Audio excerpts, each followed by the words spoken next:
Hello friends, स्वागत है आपका आपके अपनी यूट्यूब चैनल जी के टेक में। तो फ्रेंड्स, आज 29 जुलाई, आज हम कवर करेंगे 15 मोस्ट इंपोर्टेंट करंट अफेयर के क्वेश्चन। ठीक है, तो भैया चैनल को कर दीजिए सब्सक्राइब और बेल आइकन को कर दीजिए प्रेस। तो वीडियो अच्छी लगे तो वीडियो कर दीजिए लाइक। ठीक है, चलिए बिना देरी किए आज का पहला क्वेश्चन स्टार्ट करते हैं। ठीक है, और देखिए सभी सेलेक्टेड लेवल के क्वेश्चन लिए गए हैं। बहुत अच्छी तरीके से देखना है हर एक क्वेश्चन को, तभी आगे बढ़ना है। ठीक है, तो चलिए पहला क्वेश्चन देखते हैं आज का।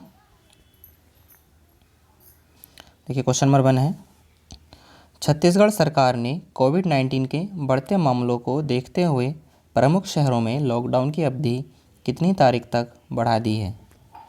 तो इसका राइट आंसर ऑप्शन सी हो जाएगा 6 अगस्त तक। ठीक है, 6 अगस्त तक छत्तीसगढ़ सरकार ने कोविड-19 जैसे मामले बढ़ते चले जा रहे हैं, ठीक है, तो उन प्रमुख शहरों में लॉकडाउन की अवधि 6 अगस्त तक बढ़ा दी है। ठीक है, अब देखिए छत्तीसगढ़ राज्य के गठन के बारे में बात करेंगे। तो गठन कब हुआ था छत्तीसगढ़ राज्य का? 1 नवंबर 2000 को हुआ था। और राजधानी क्या है? नया रायपुर। ठीक है, क्या बोलेंगे इसको? अटल नगर। ठीक है, ऑप्शन में अगर अटल नगर आएगा तो अटल नगर लगा देंगे। ठीक है, और राज्यपाल कौन है? अनुसुईया उइके हैं। और मुख्यमंत्री कौन है? भूपेश बघेल हैं। ठीक है, और जिलों की संख्या कितनी है? 28 ज़िले हैं। ठीक है, तो मोस्ट इंपोर्टेंट है एग्जाम के लिए, याद कर लीजिए। ठीक है, अब देखिए नीचे देख लेंगे कुछ डिक्लेरेशन में डिटेल में दिया हुआ है कुछ। देखिए छत्तीसगढ़ सरकार ने कोरोना वायरस के संक्रमण को रोकने हेतु 6 अगस्त तक लॉकडाउन बढ़ाने का फैसला किया है। कलेक्टरों को जिलों की परिस्थितियों के हिसाब से लॉकडाउन का फैसला करने के निर्देश दिए गए हैं। छत्तीसगढ़ के सभी 28 जिलों में कोरोना का प्रसार हो चुका है। 25 जुलाई तक यहां पर 7,623 कोविड-19 के मामले सामने आए थे। इनमें से 2,626 एक्टिव केस हैं, जबकि 4,944 मरीजों को ठीक होने के बाद डिस्चार्ज किया गया, जबकि 43 लोगों को कोरोना संक्रमण से मौत हो गई है। ठीक है, तो ये भी आपको सब देख लेना है। चलिए नेक्स्ट क्वेश्चन देख लेंगे। क्वेश्चन नंबर 2 है, केंद्रीय वित्त मंत्री निर्मला सीतारमण के अनुसार वित्त वर्ष 2020-21 के लिए सरकार ने कितने लाख करोड़ रुपए का विनिवेश लक्ष्य रखा है। तो इसका राइट आंसर ऑप्शन बी हो जाएगा 2.10 लाख रुपए का। ठीक है, अब देखिए डिटेल में देख लेंगे। वित्त मंत्री के अनुसार इस वर्ष 2020-21 के लिए मोदी सरकार ने 2.10 लाख करोड़ रुपए का विनिवेश लक्ष्य रखा है। इसमें से 1.20 लाख करोड़ रुपए पीएसयू के विनिवेश से आएंगे और 90,000 करोड़ रुपए वित्तीय संस्थानों की हिस्सेदारी बेचकर जुटाए जाएंगे। केंद्र सरकार की विनिवेश की योजनाओं के बारे में बताते हुए वित्त मंत्री निर्मला सीतारमण, ठीक है, वित्त मंत्री कौन है? निर्मला सीतारमण है, ने कहा है कि सही समय आने पर सरकार उचित कीमत पर हिस्सेदारी बेचेगी। उन्होंने कहा कि पहले ही लगभग 22 से 23 ऐसे पीएसयू कंपनियां हैं जिनके विनिवेश को सरकार की ओर से मंजूरी दी जा चुकी है। ठीक है, तो ये भी मोस्ट इंपॉर्टेंट है।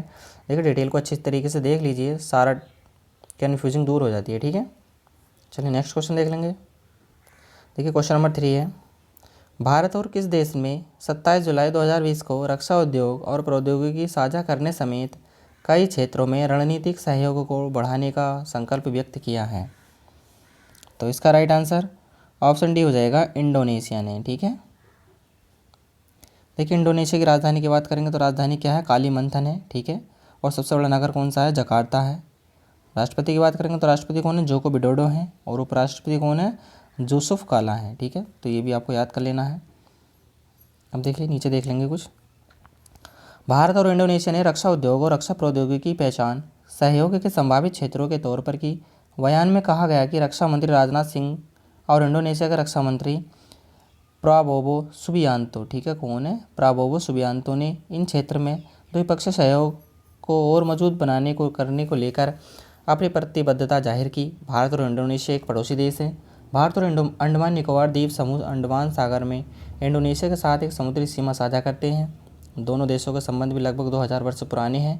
भारत का जकार्ता में दूतावास है और इंडोनेशिया दिल्ली में एक दूतावास संचालित करता है। ठीक है, सब आपको अच्छे से देख लेना है। देखिए क्वेश्चन नंबर 4 देखेंगे। भारत सरकार ने चीन पर एक और डिजिटल स्ट्राइक करते हुए इतनी ऐप्स पर प्रतिबंध लगा दिया है। ठीक है, कितनी ऐप्स पर प्रतिबंध लगा दिया है?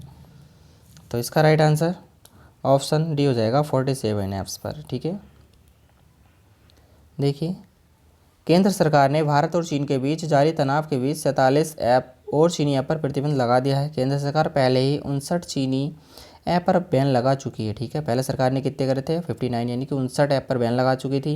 अब 47 पर और लगा दिया है। ठीक है, पहले बैन हुए 59 ऐप के क्लोन हैं, ठीक है। मीडिया रिपोर्ट के अनुसार ये सभी 47 ऐप्स पहले बैन हुए 59 के क्लोन हैं, यानी कि कॉपी हैं। मीडिया रिपोर्ट के अनुसार बताया जा रहा है कि 47 ऐप भी देश के डाटा प्रोटोकॉल का उल्लंघन कर रहे थे और इन पर डाटा चोरी करने का भी आरोप है। ये ऐप यूजर्स के निजी और गोपनीय जानकारी का इस्तेमाल कर रहे थे और इन्होंने गोपनीयता कानून का उल्लंघन भी किया है, जिस वजह से उनके ऊपर केंद्र सरकार ने प्रतिबंध लगा दिया है, ठीक है। क्वेश्चन नंबर 5 देखेंगे। पृथ्वी विज्ञान मंत्रालय ने अपने 14वें स्थापना दिवस के अवसर पर इस ऐप का शुभारंभ किया है, ठीक है। किस ऐप का शुभारंभ किया है? तो इसका राइट आंसर ऑप्शन ए हो जाएगा, मौसम ऐप का, ठीक है। मौसम ऐप का शुभारंभ किया है किसने? पृथ्वी विज्ञान मंत्रालय ने अपने 14वें स्थापना दिवस पर। तो याद कर लेना है, इंपॉर्टेंट है क्वेश्चन एग्जाम के लिए। देखिए, पृथ्वी विज्ञान मंत्रालय के स्थापना दिवस के मौके पर 27 जुलाई 2020 को पृथ्वी विज्ञान मंत्री डॉक्टर हर्षवर्धन ने मौसम मोबाइल ऐप की शुरुआत की है। यह ऐप देश भर के 8000 स्थानों के मौसम का हाल बताएगा। ऐप मौसम की सटीक जानकारी देने के साथ शहर का तापमान, सूरज के उदय और अस्त का समय बताएगा। समय समय पर मौसम के बिगड़े मिजाज की चेतावनी भी जारी करेगा, ठीक है। देखिए, क्वेश्चन नंबर 6 देख लेंगे। प्रधानमंत्री नरेंद्र मोदी ने हाल ही में वीडियो कॉन्फ्रेंसिंग के जरिए कोविड-19 परीक्षण की कितनी अत्याधुनिक परीक्षण प्रयोगशालाओं का शुभारंभ किया है? तो इसका राइट आंसर ऑप्शन बी हो जाएगा, 3 प्रयोगशालाओं का, ठीक है। अभी हाल ही में वीडियो कॉन्फ्रेंसिंग के जरिए कोविड-19 के परीक्षण के अत्याधुनिक प्रयोगशालाओं का शुभारंभ किया है, कितनी? 3। तो ये भी आपको याद रखना है। अब देखिए, नीचे देख लेंगे। ये प्रयोगशालाएँ भारतीय आयुर्विज्ञान अनुसंधान परिषद ICMR के अंतर्गत नोएडा, मुंबई और कोलकाता में राष्ट्रीय संस्थानों में स्थित हैं। इन अत्याधुनिक प्रयोगशालाओं से परीक्षण क्षमता में बढ़ोतरी होगी और प्रत्येक शहर में करीब 10,000 व्यक्तियों के नमूनों की जांच की जा सकेगी। परीक्षणों की संख्या अधिक होने से संक्रमण को तेज़ी से पता लगाने और शीघ्र उपचार करने में मदद मिलेगी। इससे कोरोना वायरस के खिलाफ लड़ाई को मजबूती मिलेगी, ठीक है। तो डिटेल में देख लेना है। देखिए, हर क्वेश्चन की अगर डिटेल अच्छे से पढ़ोगे तो क्वेश्चन में कोई भी डाउट नहीं रहेगा, ठीक है। तो डिटेल को अच्छे से पढ़ते रहिए, कब क्या कैसे था, ठीक है। देखिए, क्वेश्चन नंबर 7 है। भारत ने हाल ही में बांग्लादेश को कितने broad gauge diesel engine broad gauge locomotive सौंपे हैं? तो इसका राइट आंसर ऑप्शन डी हो जाएगा, 10, ठीक है। देखिए, रेलवे के मुताबिक इस फैसले से पड़ोसी देश के साथ आंतरिक और अंतर्देशीय आवागमन सुलभ होगा। भारत ने 27 जुलाई को बांग्लादेश को 10 ब्रॉडगेज डीजल इंजन सौंपे हैं। पश्चिम बंगाल के नादिया जिले में पूर्वी रेलवे के गेडे स्टेशन से सभी इंजनों की रवानगी हुई। इन भारतीय रेल इंजनों को बांग्लादेश के दरसाना रेलवे स्टेशन पर रिसीव किया गया। ब्रॉडगेज लोकोमोटिव सौंपने से बांग्लादेश रेलवे की शक्ति में काफ़ी वृद्धि होगी। भारत पिछले कुछ वर्षों में पड़ोसी देश बांग्लादेश में सड़क, रेलवे, बंदरगाह विकास के लिए कई परियोजनाओं को मदद कर रहा है, ठीक है। तो ये भी सब आपको याद कर लेना है, देख लेना है। देखिए, क्वेश्चन नंबर 8 देखेंगे। 28 जुलाई को विश्व भर में कौन सा दिवस मनाया जाता है? तो इसका राइट आंसर ऑप्शन सी हो जाएगा, दोनों, यानी कि विश्व प्रकृति संरक्षण दिवस और विश्व हेपेटाइटिस दिवस, ठीक है। कब मनाए जाते हैं? 28 जुलाई को मनाए जाते हैं हर साल। देखिए, 28 जुलाई को पूरे विश्व भर में विश्व प्रकृति संरक्षण दिवस, world natural conversation day, 31 world hepatitis day, ठीक है, विश्व हेपेटाइटिस दिवस मनाया जाता है। साथ ही भारत में आज के दिन वन महोत्सव दिवस भी मनाया जाता है, ठीक है। तो ये भी आपको याद कर लेना है। अब देखिए, क्वेश्चन नंबर 9 देखेंगे। ICC ने कौन सी लीग की शुरुआत की है जो कि भारत में 2023 में होने वाले विश्व कप का क्वालिफायर है? तो इसका राइट आंसर ऑप्शन सी हो जाएगा, एक दिवसीय सुपर लीग, ठीक है। देखिए, अंतर्राष्ट्रीय क्रिकेट परिषद ICC ने हाल ही में एक दिवसीय सुपर लीग की शुरुआत की है जो कि भारत में 2023 में होने वाले विश्व कप का क्वालिफायर है। इस लीग का उद्देश्य 50 ओवर के प्रारूप को अधिक प्रासंगिक बनाना है, ठीक है। देखिए, क्वेश्चन नंबर 10 देखेंगे। अब अमेरिका सरकार ने वैक्सीन को बनाने में मदद के लिए VRDA की ओर से मॉडर्ना कंपनी को कितने करोड़ डॉलर दिए हैं? तो इसका राइट आंसर ऑप्शन डी हो जाएगा, 472 करोड़, ठीक है। कितने डॉलर दिए हैं? 472 करोड़ डॉलर दिए हैं। तो ये भी आपको याद रखना है। अब देखिए, क्वेश्चन नंबर, पहले डिटेल देख लेंगे इसकी। देखिए, अमेरिका सरकार ने वैक्सीन को बनाने में मदद के लिए biomedical advance research and development authority BRDA की फुल फॉर्म होती है, ठीक है, देख लेना इसको, की ओर से मॉडर्ना कंपनी को 472 करोड़ डॉलर दिए हैं। मॉडर्ना कंपनी कोरोना वैक्सीन का फाइनल ट्रायल शुरू करने जा रही है। ठीक है, तो ये भी आपको देख लेना है एक बार और। देखिए क्वेश्चन नंबर 11 देखेंगे। फ्रांस के कैनिस में ओलंपिक के कितने 5 छल्लों की ओरिजिनल ड्राइंग नीलामी में कितने यूरो की बिकी है? तो इसका राइट आंसर ऑप्शन सी हो जाएगा 1,85,000 यूरो की। ठीक है, देखिए फ्रांस के कैनिस में ओलंपिक के 5 छल्लों की ओरिजिनल ड्राइंग नीलामी में 1,085 यूरो की बिकी है। इस ड्राइंग को मॉडर्न ओलंपिक के फाउंडर पियरे द कार्बोटिन ने 1912 में बनाया था, जिसे 1913 में सार्वजनिक किया गया था। ठीक है, नेक्स्ट क्वेश्चन देखेंगे। देखिए क्वेश्चन नंबर 12 देखेंगे।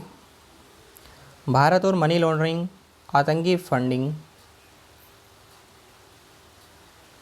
की समीक्षा को किस वर्ष तक के लिए टाल दिया गया है? ठीक है, तो इसका राइट आंसर ऑप्शन ए हो जाएगा 2021 तक। ठीक है,